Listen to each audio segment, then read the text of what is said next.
जरा संभल कर श्यामदा, ये घोड़ा बहुत कुसैल है। हाँ श्यामदा, कल रात ही बड़े मालिक इसे खरीद कर लाए हैं। ये उनके बस में भी नहीं आया था।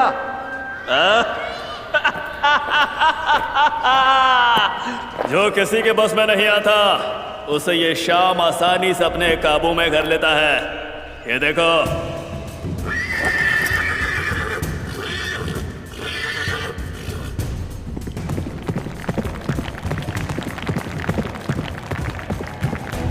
अरे वाह, श्यामदा ने तो कमाल कर दिया, घोड़े को काबू कर ही लिया। श्यामदा जैसा बहादुर इस पूरे इलाके में कोई नहीं है। देखो तो श्यामदा के इशारे पर घोड़ा कैसा दौड़ा जा रहा है। बस बस, अब शांत हो जा बेटा, शांत हो जा।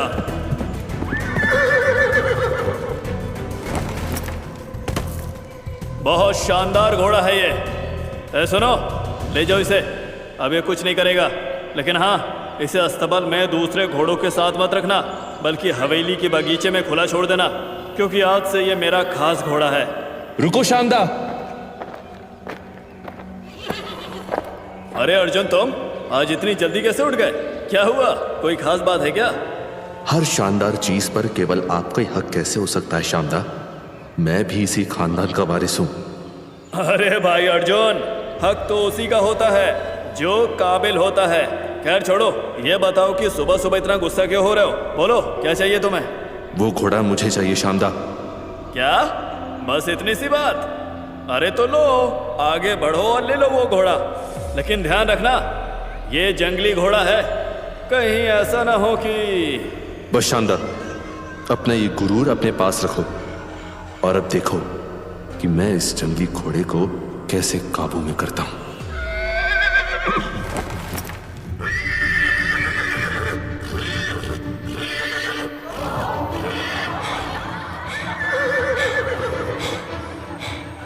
अरे ये अर्जुन दा तो एकदम अनाड़ी है, इन्हें तो घोड़े की लगाम तक पकड़नी नहीं आती। अरे हाँ हाँ, कहीं ऐसा ना हो कि ये घोड़ा ही अर्जुन दा की लगाम खींच ले। हाँ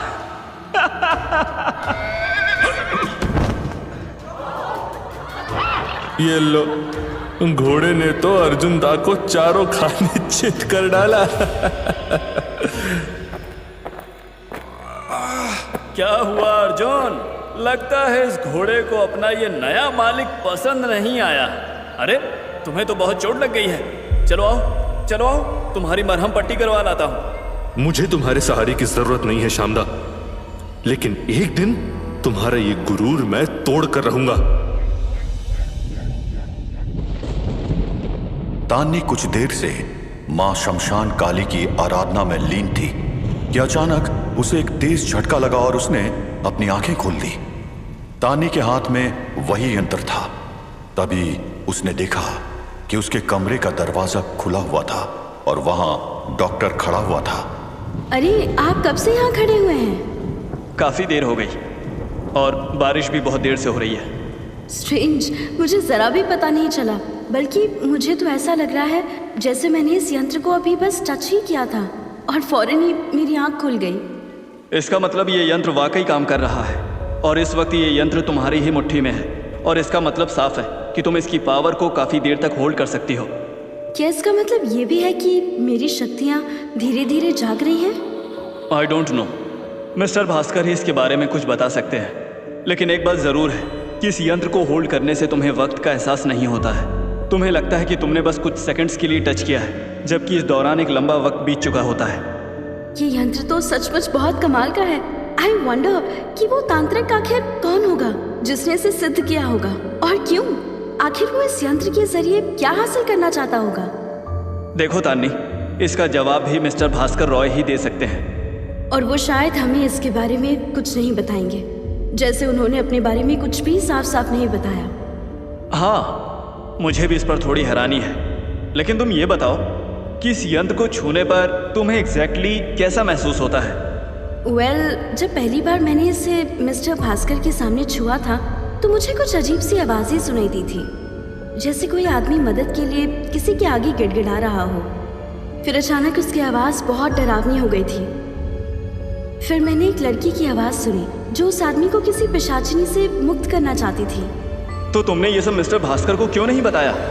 मैं बताना चाहती थी, लेकिन सडनली मुझे ये इंट्यूशन होने लगा कि मुझे ये बात मिस्टर भास्कर को नहीं बतानी चाहिए। तान्नी की ये बात सुनकर डॉक्टर पहले तो एकदम से चौंक उठा, फिर वो कुछ सोचने लगा। आई डोंट नो डॉक्टर, मुझे ऐसा इंट्यूशन क्यों हुआ? Even I don't no. लेकिन तुम ये बताओ कि अभी जब तुमने इस यंत्र को होल्ड किया तो तुम्हें कैसा महसूस हुआ?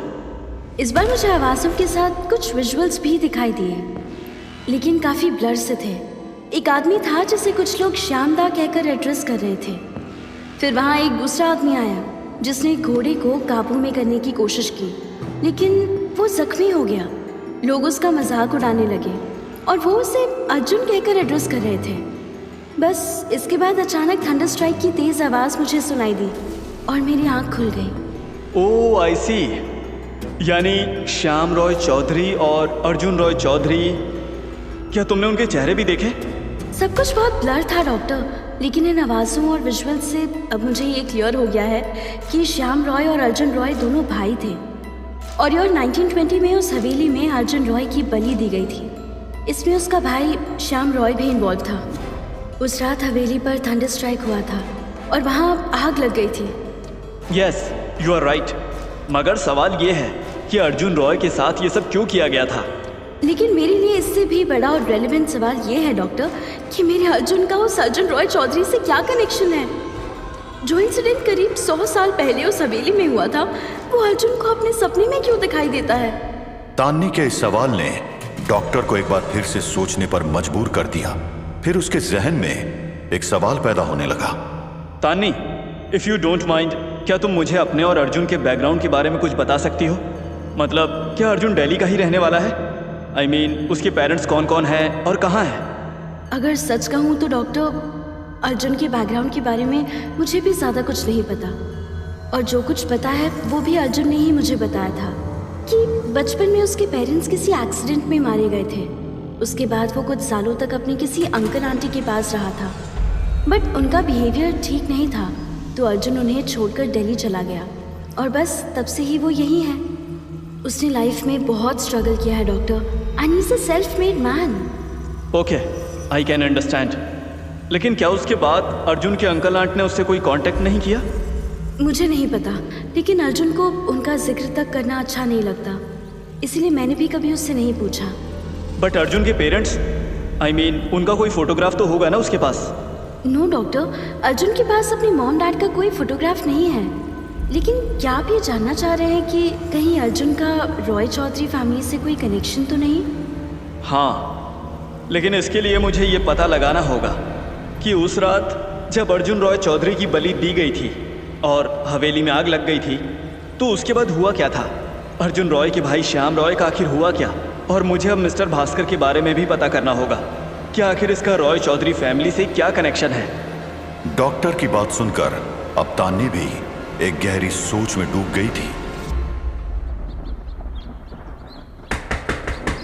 भास्कर बाबू, ओ भास्कर बाबू, दरवाजा खोली जल्दी कि मैं हूं रखाल। ओह यू ब्लडी इडियट, तुम इतनी सुबह सुबह यहां क्यों आया? क्या हुआ?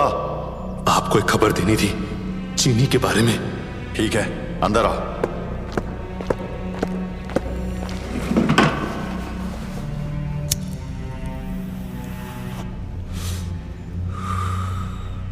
बोलो क्या बात है? भास्कर बाबू, कल रात मैंने चीनी का पीछा किया। वो जो काली पहाड़ी वाला जंगल है ना, कल रात वो उसी जंगल में गई थी और मैंने वहां अर्जुन को भी देखा उसके साथ। मुझे पहले ही शक था कि उसने अर्जुन को उसी जंगल में कहीं छुपा कर रखा होगा। फिर उसके बाद क्या हुआ? वो अर्जुन को लेकर घने जंगल में कहीं गायब हो गई और फिर अचानक उसके एक भेड़ी ने मुझे देख लिया और उसने मुझ पर हमला कर दिया। मैं वहां से भागकर सीधा आपके पास ही आ रहा हूं भास्कर बाबू। मैं अब दोबारा गांव नहीं जाऊंगा। चीनी को मेरे बारे में पता चल गया है, वो अब मुझे जिंदा नहीं छोड़ेगी। अरे बेकार की बात मत करो राखाल। मैंने कहा है ना तुमसे कि चीनी किसी इंसान की जान नहीं ले सकती। नहीं भास्कर बाबू, मुझे बहुत डर लग रहा है। रखाल को यूं डरता देख भास्कर को मन ही मन बहुत गुस्सा आ रहा था, लेकिन उसने किसी तरह खुद पे कंट्रोल किया। अच्छा ठीक है, तुम रुको जरा।